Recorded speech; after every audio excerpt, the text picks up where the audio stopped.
Okay, so we're gonna start the video. This is about the Anunnaki. Let's watch. Ancient Sumerian tablets describe the stories of the gods, their adventures, deeds, and battles, leading to the creation of the heavens, the earth, and humanity. Many of these stories are interpreted to be describing planets and the formation of the early solar system. And in many ways, the theories appear to add up. However, don't. as the Don't. I've done this. I've attempted this, making this video multiple times before, or therefore I can clearly see the tablet stories continue on, they're read in a different way, as if these gods were not deities at all, but physical beings who came to the earth and were involved in human history. No, the tablets don't really do too much.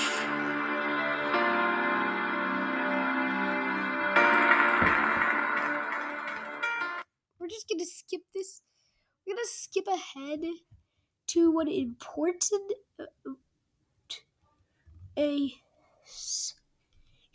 part. So we're gonna go. So he will talk about where they come from. Okay.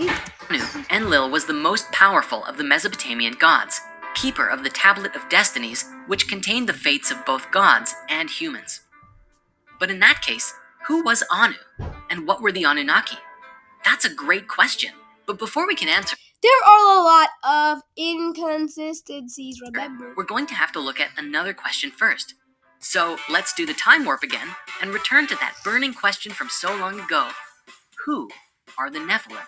They are clearly they never existed, but in the Bible they describe them as the sons of God. These are the fallen angels and sons of the daughter of men. These are women, are human women. As we've discussed, the Bible speaks of these people or beings called the Nephilim. Correct? There's a lot of debate today as to who and what these... There isn't. Okay, can I explain? There isn't a lot of debate. It's very, very, very, very, very clear that they never existed. So throw this out the window. Though scientists aren't debating it. It's your camp. Camp. Sorry to hear about that, but it's you and your camp. beings were. Looking back to the original Hebrew translation, we see the word Nephilim directly translates to the fallen ones. Today, many believe this to mean that they were fallen angels, which seems to be what was depicted in the 2014 film Noah. Sitchin, on the other hand, believed the translation was a bit different. He read fallen ones to mean those who came down, and that they didn't fall, but landed here in some... So you basically give a man called Sitchin, who barely even knows about, who isn't even a scientist, more credit than scientists. In fact, guess what? He never ever, I'm pretty sure he never ever, in this video, states scientist. Some kind of spaceship. To him, the Nephilim were the people of the fiery rockets. Of course, this is one of those translations that doesn't seem to often hold up well to scrutiny. Because it doesn't exist. But it's interesting given the context of these stories nonetheless.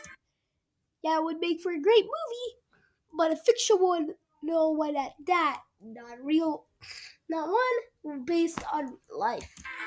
We should note that in his writings, Sitchin commonly used the name Nephilim in tandem with... Why do you keep on deciding to use Sitchin, who is clearly not who I've researched before, or just a Google will search, is only an author, not a historian, not an archaeologist, not an astronomer, not a historian. None of this. Just an author. The Anunnaki, also written sometimes as Anuna. But personally, I'm not certain that this is the best use of these titles. You see, Continuing. Also, the Anunnaki. the Anunnaki are believed to have been the descendants of Anu, the Sky Father, and the two most prominent leaders of this group are Enki and Enlil. Beyond that, there's a lot of inconsistency between how many Anunnaki there were and what roles they fulfilled. That's the problem with this theory. This whole 2-hour-long video. Oh, is trying just to yap.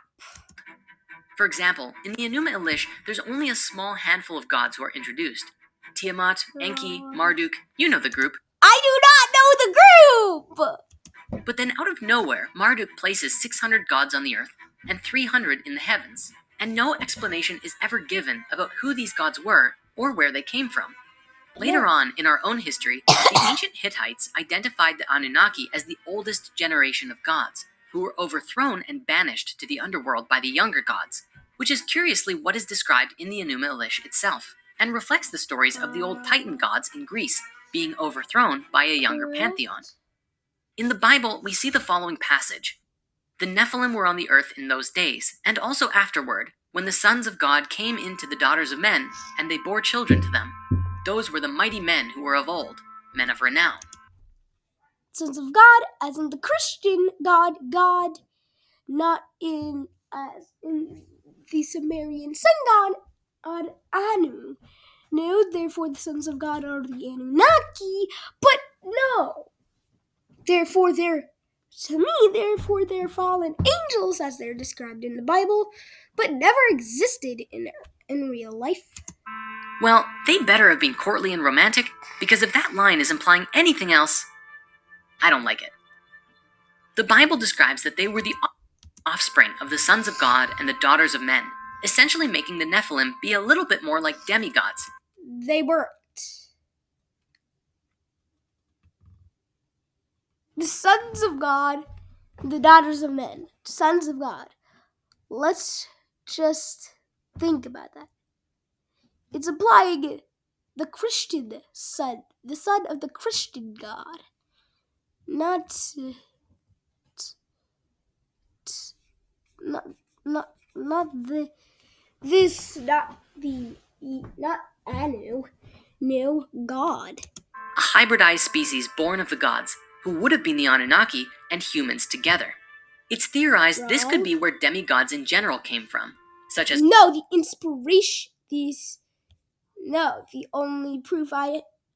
only thing I'd say is that this is just the inspiration for a lot of demigods. Hercules, who is the son of the god Zeus, and the mortal woman named Alcmene. The result of this made Hercules fully human, yet who had the gift of the tremendous strength of a god. See? Of course, depending on who you're speaking with, the concept of Nephilim could just come from a mistranslation of the Bible, and the Anunnaki being simply an ancient Mesopotamian archetype. For the sake of the story, I will be telling the tale from the perspective that the Anunnaki are physical beings.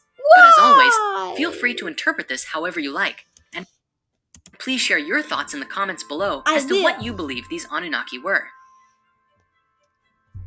This story begins several 100,000 years ago, and starts in the midst of a drama involving the Anunnaki, the planet Nibiru, and our Earth. We're gonna continue this. Image today, God as an older gentleman with a long beard. To that end, even Sitchin fought the idea that the Anunnaki were reptilian beings. This is the problem with the Anunnaki theory, not the movie. Because, I'm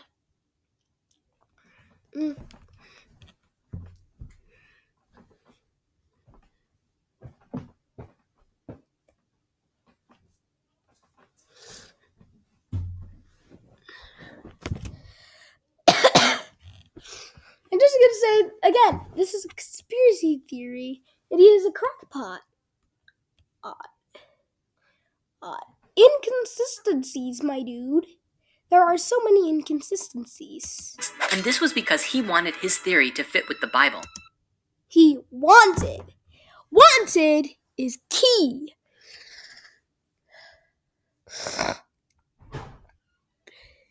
I said it's wanted is key. Wanted. And not needed. To him, the gods could not be in the form of the biblical serpent. I'm just going to say something. You are mostly talking about Sitchin. Honestly, this is real stupid. And therefore you would have only one choice. Your only explanation for all of these depictions is if they were different species from different planets. Therefore Pleiades. Sorry. Therefore you should stop talking about Sitchin and move on to someone else. Else, if you want your theory to hold up better, but it will still not as there will be other inconsistencies. Nevertheless, these different depictions have given rise to a lot of online debate about what these beings could. No, there was not a lot of online debate outside of your camp. Yeah, there is no online debate. There is virtually no online debate about this. Look like if they're even literal physical beings to begin with. Many proponents of the reptilian theory suggest that these beings are actually shapeshifters as well, who can change their form at will, which is why there are different. Okay, this is a problem. This is even stupider because it's implying magic. But remember, this is spirit science. It's of course he's gonna invoke folk magic at some point.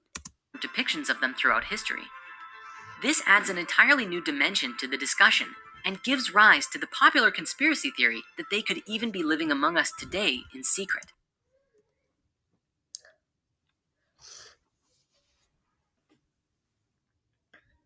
That just a beaver and not a reptile.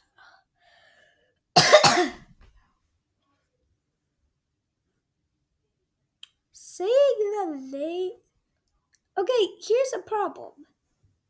First of all, that is just a face that an old human is making. That is just an old human. She looks old. Look at my mom. Then look at my grandma. Just look at... Okay, if you have a kid, you're an adult, look at your mom. If you're a child, look at your grandma. Doesn't she have similar features to that smiling woman on the right? That's just human nature. It's just the nature of how humans look like. Nothing special. At any rate, for the focus of this series, Also, they have an anti-establishment narrative that's feeding these conspiracy theories. Going to keep to the depiction of the Anunnaki as these bearded humanoids, and we'll come back around to the alternate depictions sometime later on. What? One of the most important Sumerian gods is the Sky Father named Anu. A number of Sumerian texts discuss Anu, but not all agree to every aspect of his existence, such as... Of course they don't. Because many acknowledge that he doesn't exist. Which is fairly accurate. Where he came from, or what he actually is. Despite the fact that we previously observed Anu as Uranus, on an allegorical level, Anu could simply be the way that the Sumerians personified the sky, and therefore the Anunnaki are those who came from the sky and outer space. The name Anu is the root word of Anunnaki, which is sometimes translated as offspring of Anu or princely offspring. This is why Sitchin believed that they were the species that came from above. What?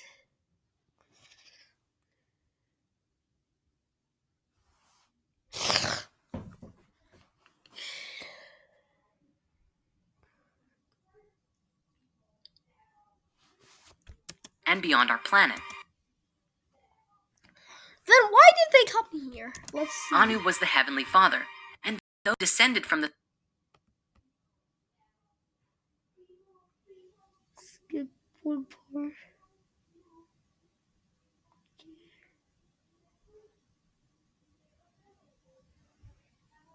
amazing, and I just had to give it some mad props right here and now. As for today's exploration of this theory, we're just going to be going over the essentials. Otherwise, we could literally be here for a week. Yeah, because there's a lot of inconsistencies. These are nooks and crannies to fill. I could literally be here for years if I were to take this whole to scope up this whole 2-hour video. That's why I'm gonna only do just 15 minutes for for each episode of this movie. So-called movie. Sometime around 450,000 years ago, long after the event between Nibiru and the planet Tiamat, the Anunnaki began having a problem with their planet. As we discussed earlier, this planet had a very strange orbit, which took... You haven't discussed that earlier! You didn't discuss that earlier! Inconsistencies! Am I right? He's so inconsistent. He's even inconsistent with the video. Get far away from the sun for long periods of time. Sitchin interpreted from the tablets that the planet had a lot of internal heat, which kept things alive in the long... Okay, then how are the Anunnaki so tall? They'd have to be very short to take a... Because they can't grow that tall. But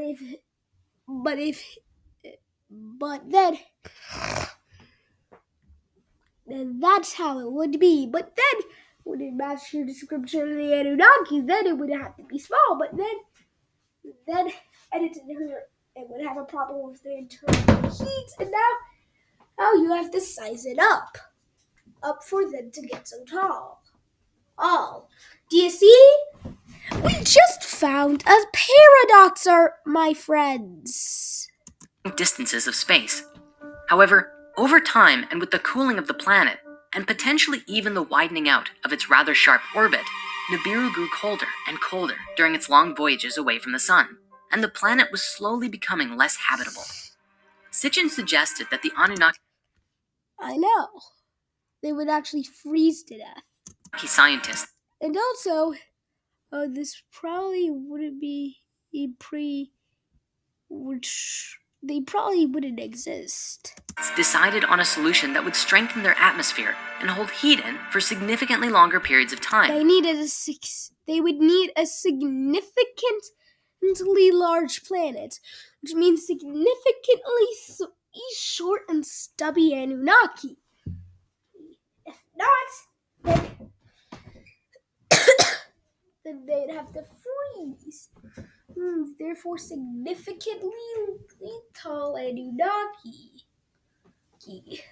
Your only explanation to help this paradox is that its orbit was actually which if every you lap around the sun, its orbit it gets bigger and bigger and bigger and bigger, and you used to mostly we stay in the habitable zone, but now regularly goes outside of that, way outside of that, making it possible. But we'd see that today. To survive in the far reaches of space. The Anunnaki decided that they would gather large amounts of gold and pulverize it into a fine powder and release it into their atmosphere, essentially creating a heat container for their planet. Believe it or not, our scientists have considered the exact same thing, putting light-reflecting particles into our stratosphere to help fix the ozone layer and cool our ever-warming planet. That's another thing.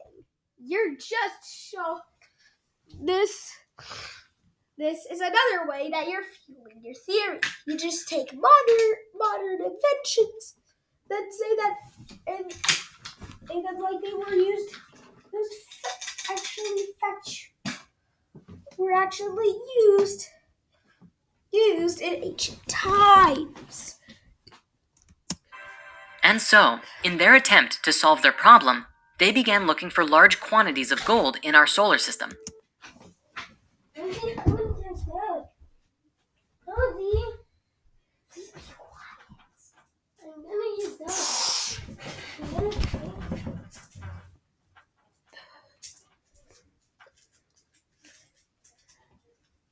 As their planet didn't have the large quantities they needed,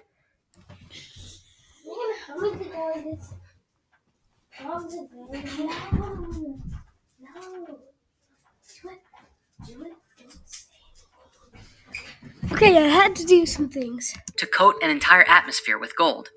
Why would they need to coat an entire atmosphere with gold? The Anunnaki had the capacity of space travel, though Sitchin believed that at the time, they weren't much further advanced than we are right now. Probably to keep them limited. But if they came from the Pleiades, then they would be much more advanced to go to another planet in their system that might exist. Now, since they didn't seem to have the ability to travel to other solar systems in their search, they scanned all of the planets in our solar system until they found what they were looking for: large deposits of gold right here on Earth. They probably found large. As the story goes, when Nibiru first came into our solar system,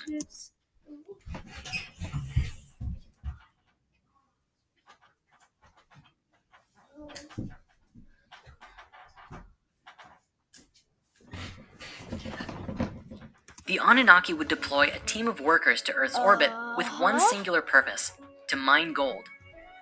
In the process of doing this, they also established a way station on Mars, which would help in shuttling the gold back to Nibiru once it was mined. Sitchin also believed that they could have used Mars itself. During this time, built the face on Mars as a monument to an Anunnaki who had died there, after playing a pivotal role in finding the gold, which was going to save their planet. To lightly touch on the subject of the face on Mars, when you investigate this yourself, you'll find two prominent stories.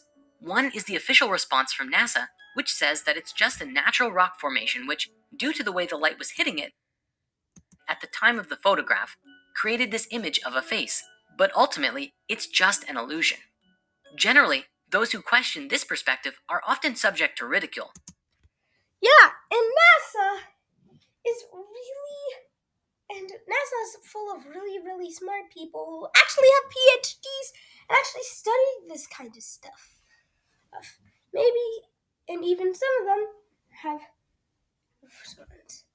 But then then the other side doesn't have anything.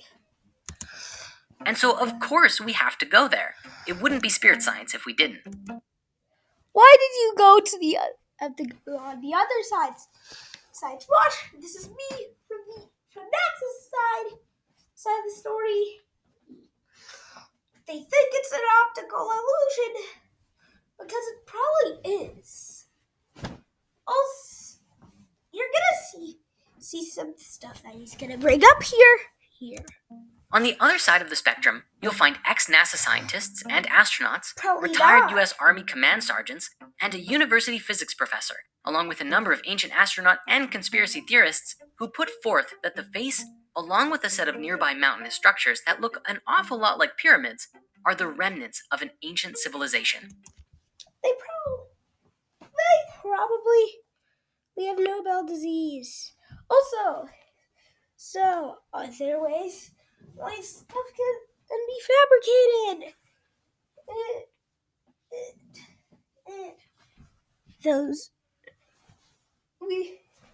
Let's just look at how credible all the people say this really are. Okay,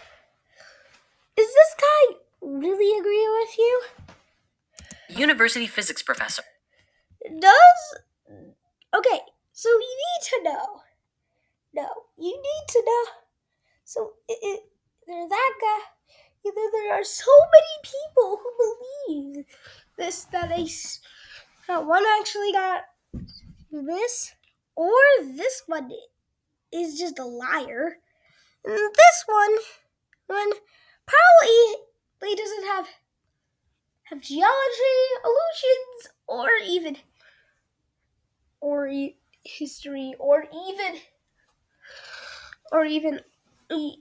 astronomy as any of his fields. Maybe something in engineering, something else. And you say an army sergeant? Army sergeants! Army sergeants! First of all, army sergeants are not scientists. They're not credible. They're not credible sources. Is just how many ex-NASA scientists really believe in this.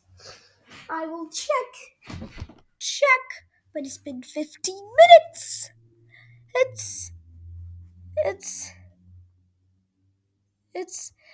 We've gone past this.